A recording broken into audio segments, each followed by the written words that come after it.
Hello guys and girls, my name is Nishant and welcome to the YouTube channel of Vishwas Nishant.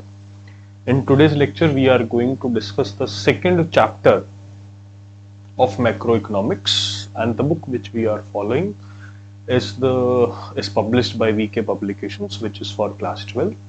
This lecture will be helpful for the students of class 12 of CBSE board and for the UPSC aspirants, because the major part of their economy is covered by macroeconomics. Fine. So the second chapter which we are going to discuss is, the title of the chapter is Some Basic Concepts of Macroeconomics.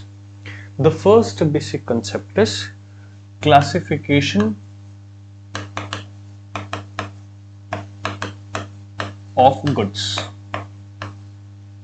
This classification of goods can be done into two categories, and these two categories can be further classified,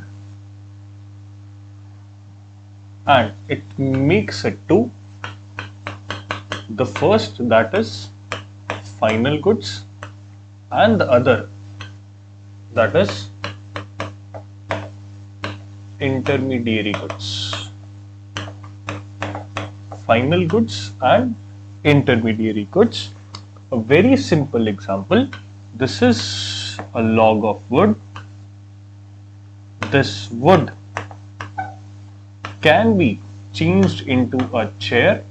Obviously, this wood is an intermediary good which can be used for further production, or which adds into production, and this is the final good. So from this example, what we can conclude is that, first looking at final good, what we can conclude is that final good is that good which is out of the process of production. It has crossed the boundary line of the production. There will be no more value added in this product, and it is ready to be used by its final user. This final user can be two. The first is the consumer and the other can be the producer. Producer will use it for satisfaction of its wants. अपनी needs, अपनी wants की satisfaction के लिए इस final good को use करेगा. First point. Producer will use it as fixed asset. You may keep on writing with the notes. I won't write it. The second difference is its example. Obviously, bread and butter, tractor and machinery. Third point. It will be known as final consumer product. Final consumer good.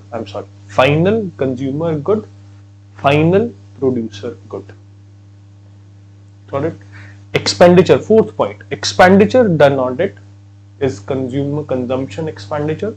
Expenditure done on it is the investment expenditure. Consumption expenditure plus investment expenditure is what we call it as expenditure on final goods. So majorly, the biggest difference which you need to remember is, it is for satisfaction and it is for fixed asset. Simple examples. What they are also known as expenditure, इन पे जो expenditure होता है उसको क्या कहते हैं, ये सब चीजें आपको बुक में लिखी हुई मिल जाएंगी. The next thing is intermediary goods या इंटरमीडिएट गुड्स भी आप इसको बोल सकते हो. स्पेसिफिकली इंटरमीडिएट गुड्स की जब मैं बात करूंगा तो obviously I can compare it with the final goods. Intermediate goods definition अगर मैं कंपेयर करता हूं, which is in the process of production. If it is in the process of production, the value is yet to be added. If the value is yet to be added, It is not ready for the final consumption. Sorted? ठीक है? So value addition is yet to be made. It is because not out of the process of production. Fine. And it is not ready for use as a final product. In other words, you can also say it can be used as raw material, the way we discussed in the earlier example, or it can be used for resale as well. Simple. Coming on to the next category. The next category is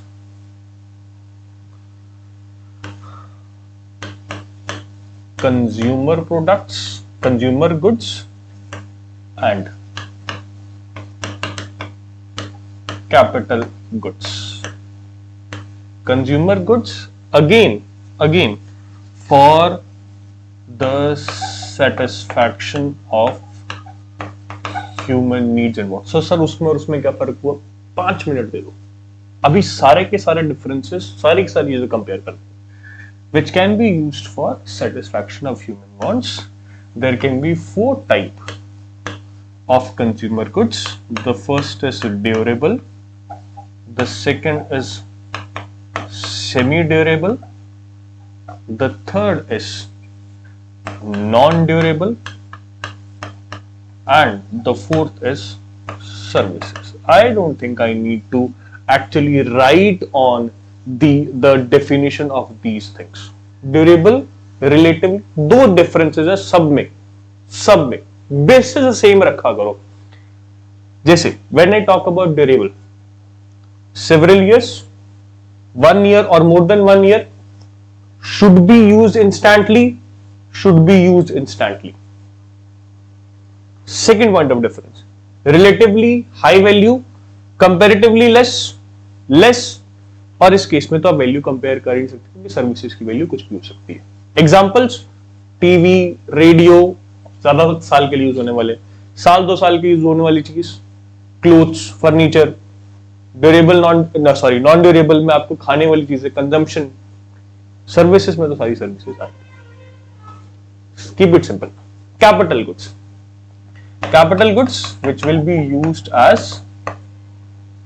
fixed assets. Fixed assets जब हम capital goods को use करते हैं, सो ये fixed assets 2 purpose के लिए किसी firm में यूज किए जा सकते हैं.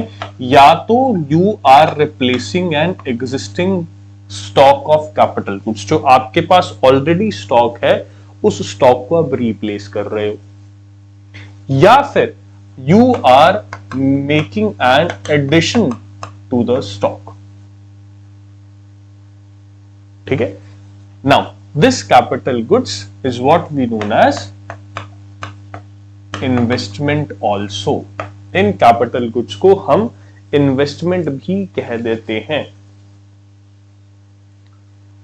Sorted? And they are used in the investment expenditure बोल सकते हो आप. They are used for the further process of production as well. Sorted?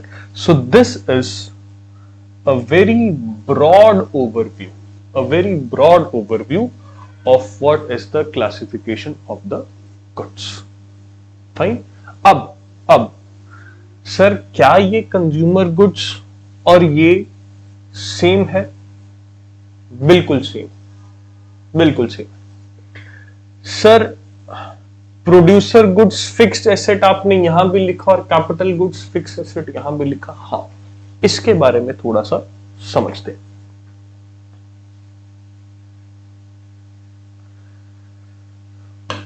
Producer goods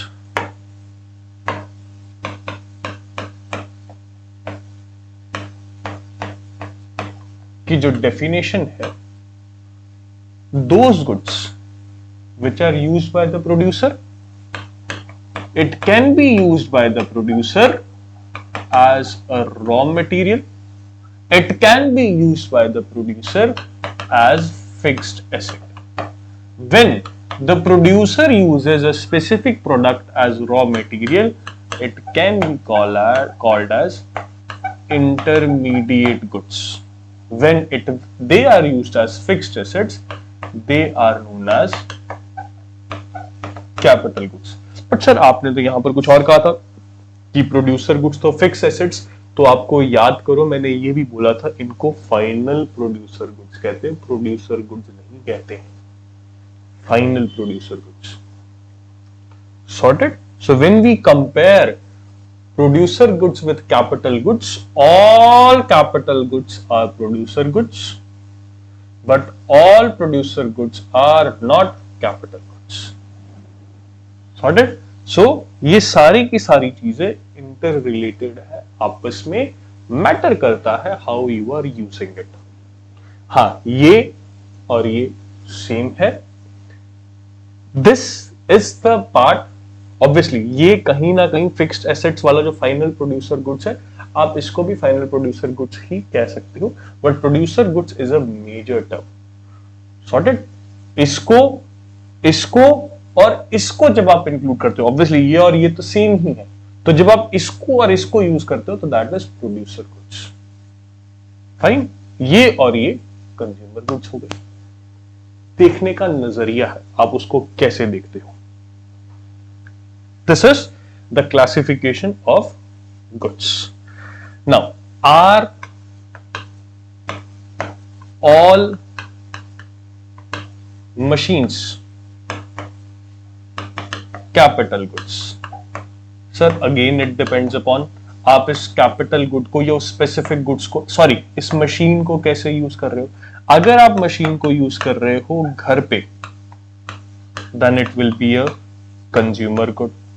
If you are using that machine as a fixed asset, it will be a capital good.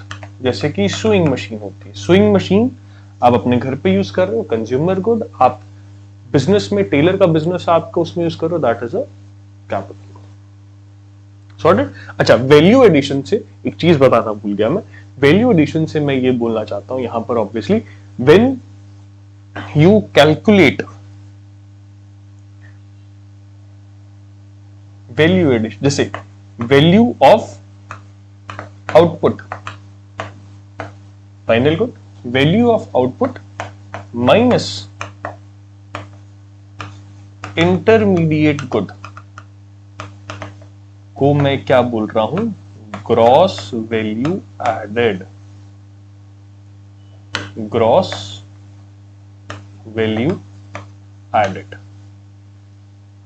ठीक है. आपने ultimately वो value कितनी add की, चाहे resale के purpose के लिए, चाहे उसको इनपुट रॉ मटेरियल यूज करके, इनपुट की तरह यूज करके, या किसी और तरीके से. ठीक है. तो आपने वैल्यू एडिशन कितना किया. Next let's discuss the components and concepts. Some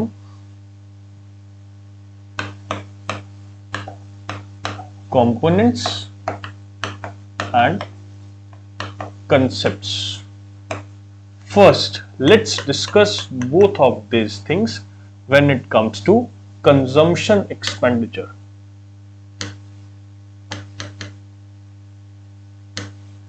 Consumption expenditure.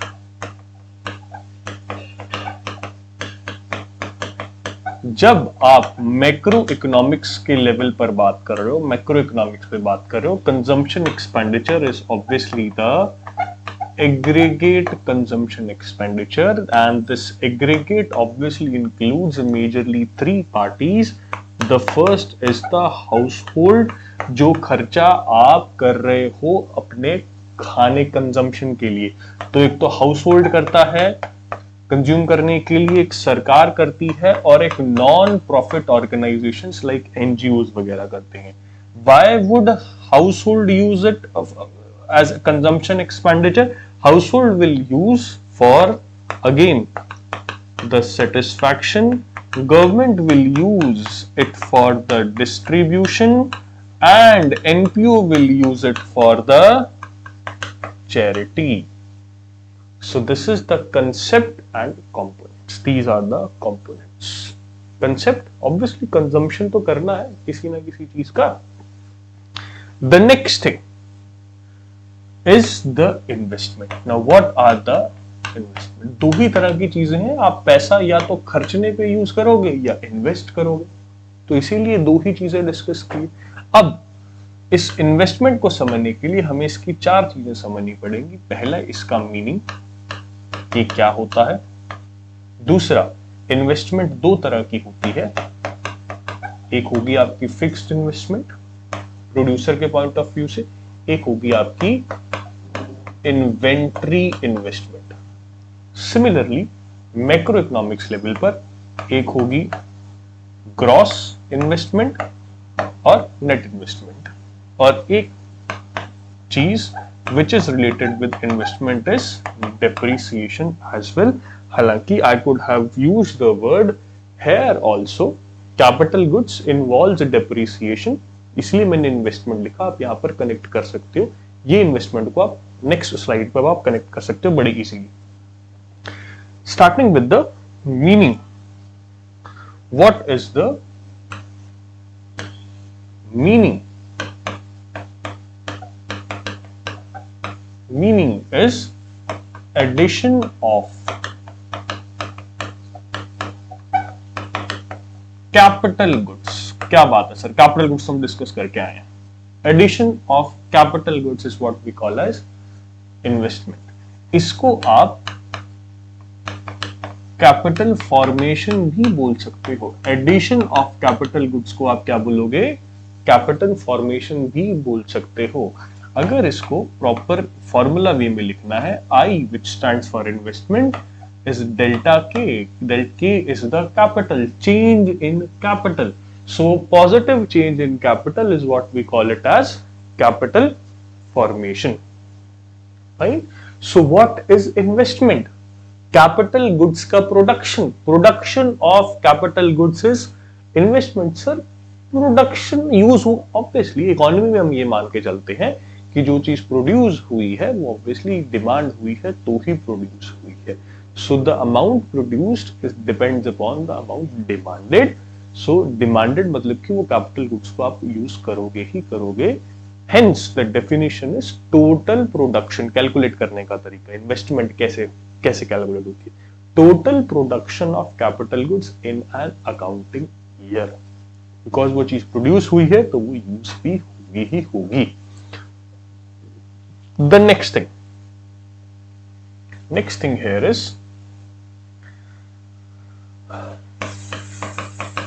fixed inventory and fixed investment. Then is inventory investment. Obviously fixed investment को हम समझ कर आ चुके हैं कि it is the increase in the stock of, it is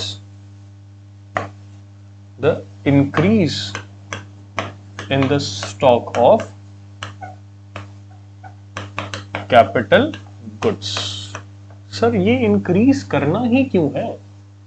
What is the significance? इसी को fixed capital formation बोलते हैं. What is the significance?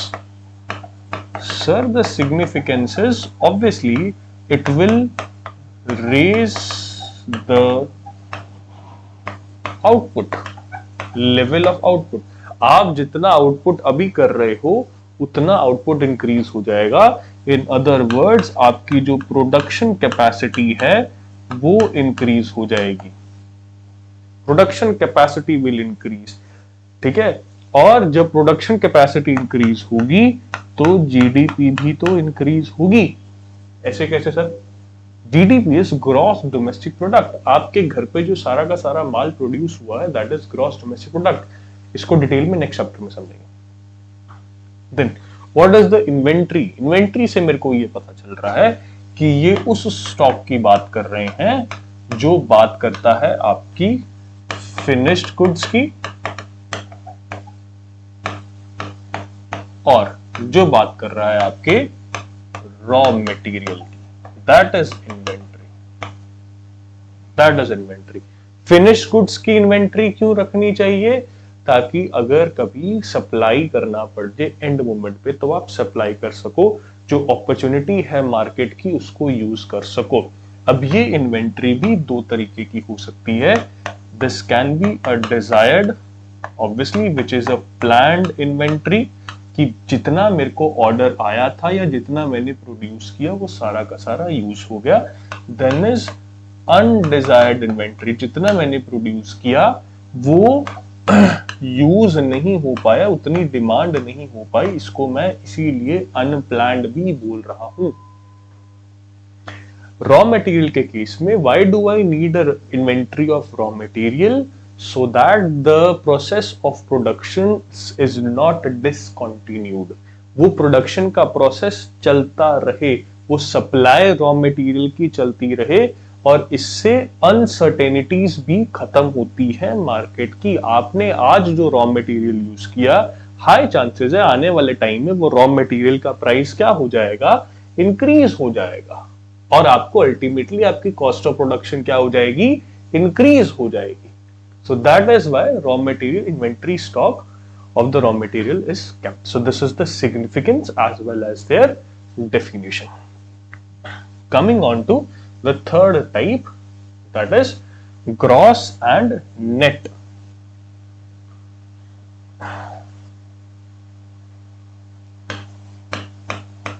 Gross and net investment. ये जो फिक्स्ड इन्वेस्टमेंट है ना, इसी को या फर्दर समझ सकते हो ग्रॉस और नेट इन्वेस्टमेंट के केस में, इसी को मेजरली आप समझ सकते हो। So gross investment is total production of capital goods in a year. Fixed inventory की मैं बात कर रहा हूं। हाँ, इन्वेंट्री आप प्रोड्यूसर की तरह सोचोगे, जो हम मीनिंग समझ कर आए हैं ऊपर इन्वेस्टमेंट का, मेजरली वो इसी तरीके से देखी जाती है। ठीक है, जो आप जीडीपी जीएनपी वगैरह कैलकुलेट करते हो, एनएनपी एनडीपी कैलकुलेट करते हो। So total production of capital goods in a year. Again ये आप क्यों करोगे, जैसे हम समझ कर आए पीछे अभी, ठीक है, कि आप वो एडिशन क्यों करोगे? Obviously to replace the existing stock of capital goods and to make an addition to the existing capital good। तो मैं क्या कर रहा हूं, मैं एक्चुअली में इसको डिफाइन कर रहा हूं, सिंपल सी बात है, इसको डिफाइन कर रहा हूं। ठीक है, सो इस कैपिटल गुड्स को जब हम प्रोड्यूस करते हैं तो उसको हम बोलते हैं ग्रॉस इन्वेस्टमेंट। कैपिटल यहां पे हमने समझा कैपिटल गुड्स होते क्या है और क्यों होते हैं। अब मैं सिर्फ डिटेल में बात कर रहा हूं कि कैपिटल गुड्स को प्रोड्यूस क्यों किया जाता है, तो या इन्वेस्टमेंट के लिए, तो ग्रॉस इन्वेस्टमेंट क्या होती है, total production of capital goods in a year. अगर आपको रिप्लेस करना पड़ रहा है तो ऑब्वियसली जो एग्जिस्टिंग स्टॉक है उसकी वैल्यू कम होती जा रही है, या वो एग्जिस्टिंग स्टॉक की प्रोडक्टिविटी कम होती जा रही है, बूढ़ा होता जा रहा है वो। ऐड क्यों करना पड़ रहा है? क्योंकि आप अपने उस चीज को बढ़ाना चाहते हो। सो जब आप अपने कैपिटल स्टॉक में एडिशन करते हो उसको ही क्या बोलते हैं, नेट इन्वेस्टमेंट बोलते हैं। ठीक है, ग्रॉस इन्वेस्टमेंट में ये दोनों चीजें आती हैं। In other words, what I can say, this gross investment includes depreciation. So this gross investment minus depreciation is known as net investment. कि एक्चुअली में आपने कितनी इन्वेस्टमेंट की, नेट इन्वेस्टमेंट, क्योंकि नेट इन्वेस्टमेंट भी आपका जो प्रोडक्शन लेवल है उसको बढ़ाएगी, क्योंकि बाकी की जो इन्वेस्टमेंट, बाकी का जो आपने पैसा लगा दिया वो तो पुराने माल को चेंज करने में लगा दिया क्योंकि वो बूढ़ा हो गया था। तो हम नेट इन्वेस्टमेंट देखते हैं। ऑब्वियसली ना, आप इन्वेस्टमेंट को कैसे समझते हो कि भाई साहब एडिशन कितना किया।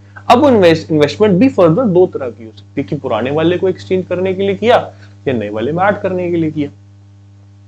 ठीक है। सो जो हम जब हम इन्वेस्टमेंट समझते हैं इसको हम इन्वेस्टमेंट समझते हैं। On the other net investment plus depreciation क्या हो जाएगा आपका, ग्रॉस इन्वेस्टमेंट हो जाएगा। फाइन। नेक्स्ट थिंग, अब हम डेप्रिसिएशन की बात कर ही लेते हैं। डेप्रिसिएशन को आप फर्दर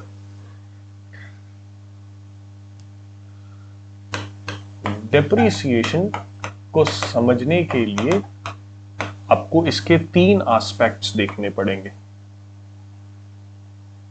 सबसे पहला एस्पेक्ट तो सबको पता है कि डेप्रिसिएशन का सबसे पहला एस्पेक्ट क्या होगा कि भाई साहब इसका मतलब क्या होता है, हमें तो सबसे पहले ये समझाओ। What is the meaning of the depreciation, और what is the, you can say, concept of the depreciation. The concept of the depreciation is that the loss, or you can say consumption of fixed asset. क्यों हो रहा है ये loss? There can be majorly 3 reasons of this loss. First, normal wear and tear.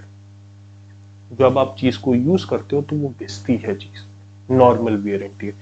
The second is the accidental damages. कोई accident हो गया उसकी वजह से वो लॉस हो गया। The third is the expected obsolescence.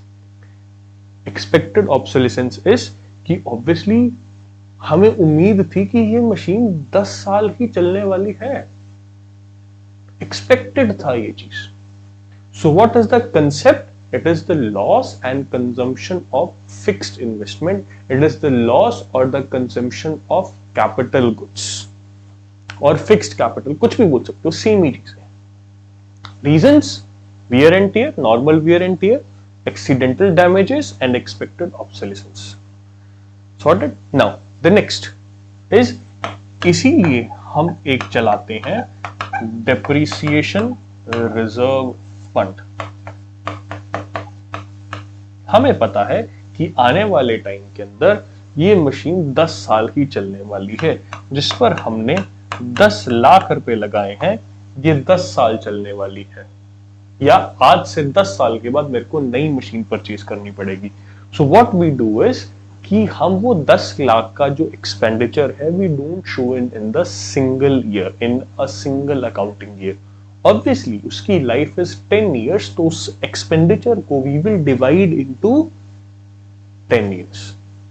तो हम 10 ईयर्स में जो उसको डिवाइड करेंगे, तो आज से 10 साल के बाद 2025 है, 2035 मेरे को अगर चाहिए तो मैं एक बारी में पैसा नहीं निकालूंगा, मैं आज से ही हर साल 1 लाख रुपए बचाना शुरू कर दूंगा, डेप्रिसिएशन रिजर्व फंड में डालना शुरू कर दूंगा, ताकि मेरे सिर पर एकदम से बाहर ना आए। हम रिजर्व फंड क्यों रखते हैं, इमरजेंसी रिजर्व क्यों रखते हैं, कि एकदम से जब खर्चा आ जाएगा तो क्या करेंगे, ठीक है, फिर वो एक बार दिखाना पड़ेगा आपको।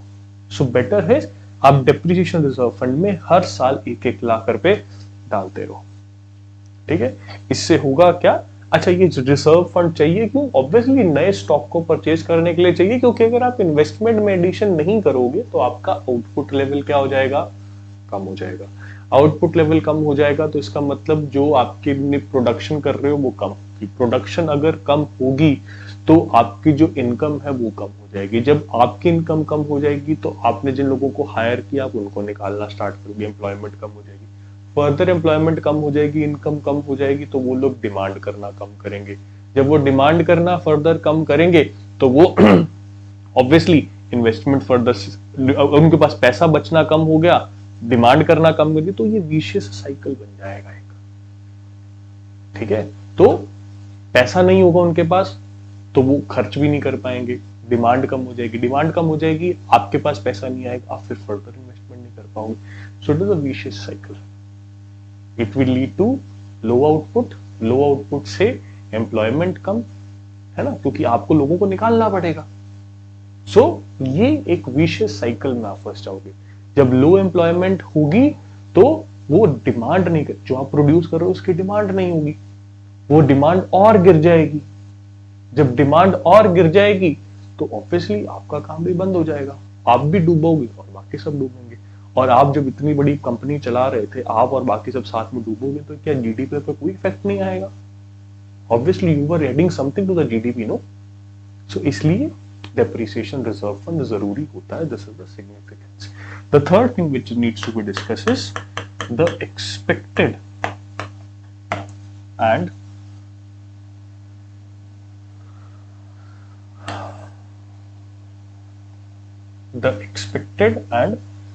unexpected obsolescence. Expected and unexpected obsolescence. What is expected? Which is foreseen, जो आप देख सकते हो.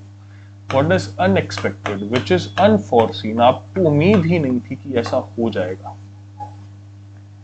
So foreseen या expected में obviously there can be the two reasons. First is the change in technology. आपको पता है कि आज मैं अगर टीवी प्रोड्यूस कर रहा हूं और मैं black and white TV produce कर रहा हूं तो आने वाले टाइम में कलर टीवी आने वाले हैं.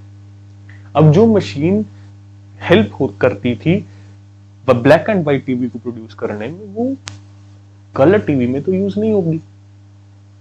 Expected change in technology. Then is the change in demand. आप आज रबर के शूज पहन रहे हो, कल को लेदर के शूज का यूज होने वाला है. आज आप लेदर के शूज पहन रहे हो, कल को रबर के शूज की जरूरत पड़ेगी. डिमांड चेंज होगी, मशीन चेंज करनी पड़ेगी. That is expected. Fine. Unforeseen में obviously the first is the natural calamities. आपको उम्मीद ही नहीं थी कि ऐसा भी हो जाएगा. मैं तो सोच रहा था मेरी मशीन 10 साल चलेगी, लेकिन 2 साल बाद ही भूकंप आ गया और सब कुछ खराब हो गया. और दूसरा that is fallen market value. एकदम से ही उस चीज की वैल्यू गिर गई, एकदम से, उम्मीद ही नहीं थी. ठीक है. सो जब आप डेप्रिसिएशन रिजर्व फंड बनाते हो, सो इसके लिए आप बनाते हो बिल्कुल सही एक्सपेक्टेड ऑब्सोलेसेंस के लिए. ठीक है, जैसे मैंने बात किया आपसे. So this is considered for depreciation, but this is not considered for depreciation. ये डेप्रिसिएशन का पार्ट थोड़ी, क्योंकि डेप्रिसिएशन में मैंने बात किया था जब उसके कंसेप्ट की बात की थी. So it is the loss और the consumption of fixed capital. 3 reasons. Normal wear and tear. The second is expected obsolescence. And the third is आपका accidental damages भी हो सकते हैं. ठीक है. So accidental के केस में रिजर्व फंड से एकदम से पैसा निकालना पड़ सकता है, आपको प्रॉफिट भी कम करना पड़ सकता है. Sorted. So this is the concept of depreciation, and this is the all over concept of investment. What is the meaning? What is a fixed investment? What is an inventory investment? What is a gross investment? What is a net investment? And what is depreciation, which is related to the investment also.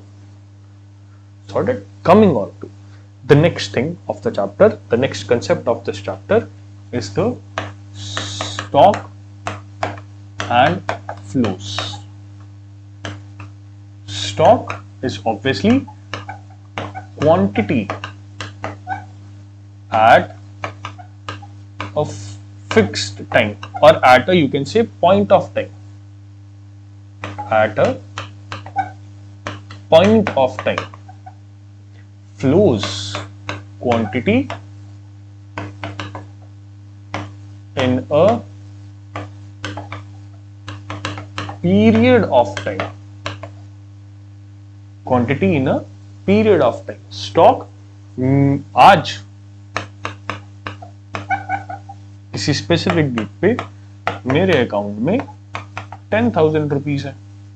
Stock 10 दिन बाद मेरे account में 15,000 होंगे. Stock at a point of time, at a fixed point of time. Sorted. So capital हो गया,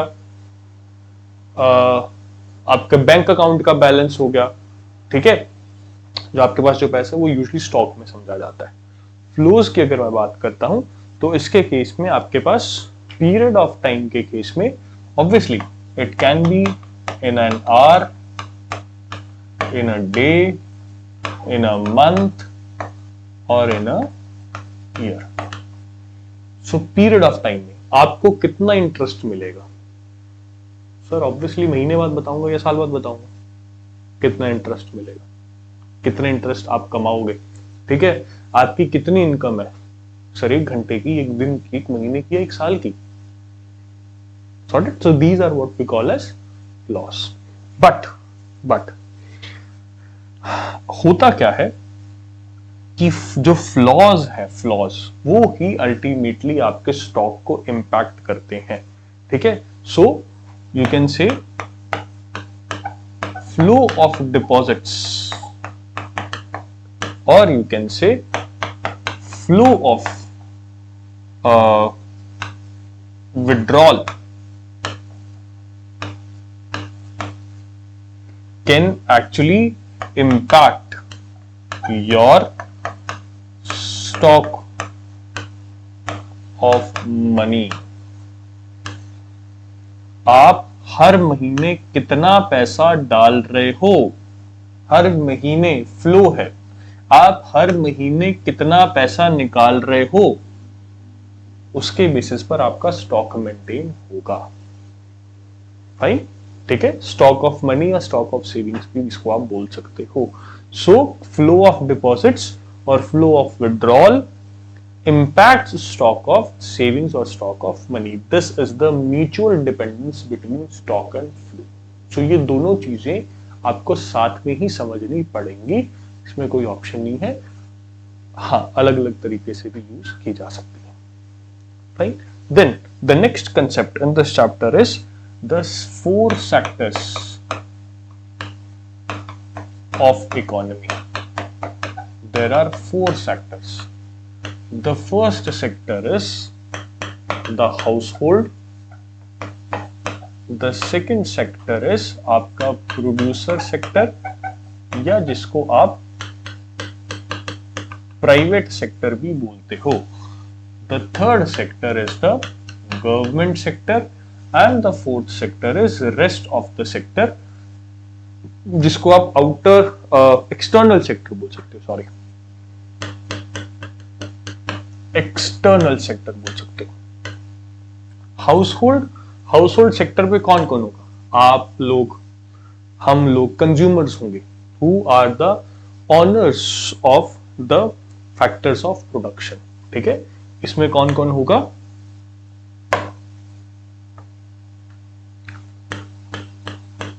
consumers होंगे majorly, और which are the owners of production houses या वो are the owner of factors of production. Basically factors of production लिखते हैं तो ही इजीली समझ पाएंगे. Owners of factors of production. Producer और प्राइवेट फर्म्स हमारे पास कौन होंगी? These are the firms which are involved in a production, and these firms bring together 4 things. The first is capital, the second is land, the third is labor, and the fourth is entrepreneur.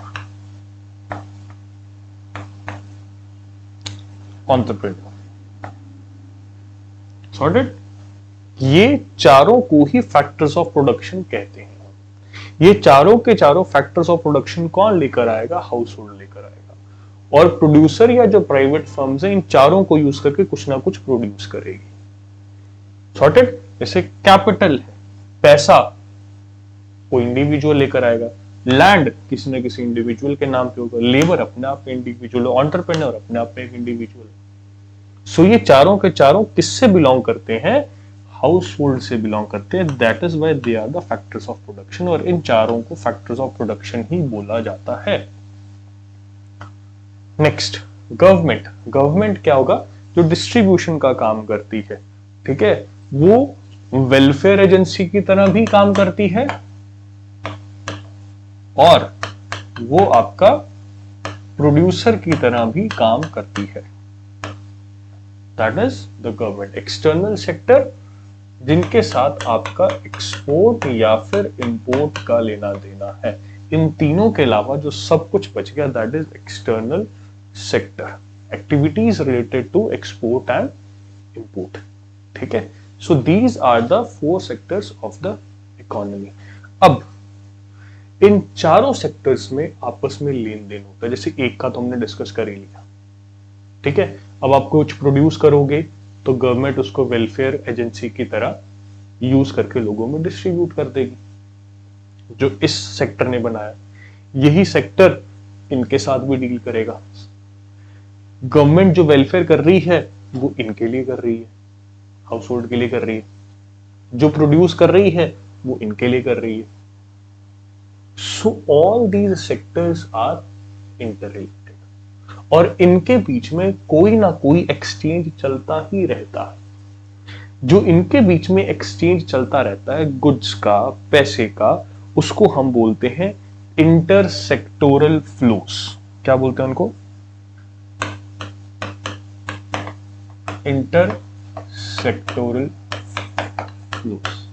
जैसे एक example अगर मैं discuss करूं, अच्छा ये intersectoral flows भी 2 तरह के होते हैं, एक रियल और एक आपके मनी। जैसे मैं अगर बड़ा ही बेसिक एग्जांपल जिसके साथ तुम रिलेट कर सकते हो, आप सब लोग रिलेट कर सकते हो, वो ये है कि on the one hand I have household sector, on the other hand I have private और प्रोड्यूसर सेक्टर, लेट्स से। तो household sector producer sector को फैक्टर्स ऑफ प्रोडक्शन प्रोवाइड करवा रहे हैं। क्या है? कैपिटल हो गया आपका, labour, your land and you as an entrepreneur. ठीक है, और ये प्रोडक्शन फर्म्स, रियल की अगर मैं बात करूं, प्रोडक्शन फर्म्स क्या प्रोवाइड करवा रही हैं? गुड्स प्रोवाइड करवा रही हैं। ये तो हो गया सामान का एक्सचेंज, मनी का फ्लो। मनी का exchange is what I am calling it as money का फ्लो। ठीक है, again on the one hand you have household and on the other hand you have producer. अब इन goods के बदले में हाउस होल्ड क्या करेंगे? एक्सपेंडिचर करेंगे। वो एक्सपेंडिचर का पैसा किसके पास जाएगा? प्रोड्यूसर का। जो प्रोड्यूसर ने फैक्टर्स ऑफ प्रोडक्शन लिए थे उसके बदले ये क्या करेंगे? ये उनका रेम्यूनरेशन देंगे। जैसे कैपिटल के लिए आपको इंटरेस्ट देना पड़ेगा, लेबर को आपको वेजेस देने पड़ेंगे, लैंड के लिए आपको रेंट देना पड़ेगा और एंटरप्रेन्योर को आपको प्रॉफिट देना पड़ेगा। सॉर्टेड? तो ये अल्टीमेटली आपको क्या देंगे? पेमेंट करेंगे इन फैक्टर्स ऑफ प्रोडक्शन के। सो रियल फ्लोस जिसमें सामान का एक्सचेंज है, मनी फ्लो जिसमें पैसे का एक्सचेंज है। तो ये इंटरसेक्टोरल फ्लोस सिर्फ इन 2 सेक्टर्स में नहीं है, बाकी में भी है, जैसे मैंने पहले डिस्कस की। ठीक है, and all this exchange between these sectors is continuous, it can't be stopped, और just because it can't be stopped इसको हम बोलते हैं सर्कुलरिटी ऑफ फ्लोस। ये चलते ही जाएंगे, ये तो उसी दिन खत्म होंगे जिस दिन इकोनॉमी खत्म हो जाएगी, या फिर आप बोल सकते हो धरती खत्म हो जाएगी। ठीक है, so that is the reason they are known as circularity of flows. ठीक है, so they have a mutual dependence as there is a mutual dependence between them. Sorted? That's all for this lecture. See you in the next lecture. Bye then. Take care.